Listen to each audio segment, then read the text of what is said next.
ধর্মের দোহাই দিয়ে বিশৃঙ্খলা করলে রুখে দাঁড়ানোর আহ্বান জানিয়েছেন স্থানীয় সরকার মন্ত্রী মির্জা ফখরুল ইসলাম আলমগীর।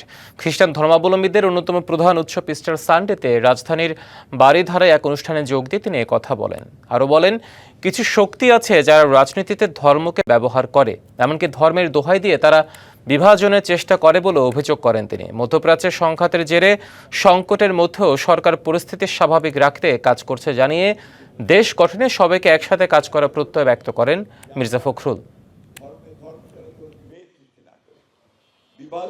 আমরা সবসময় বলি যে ধর্ম বিশ্বাস যার যার, রাষ্ট্র সবার।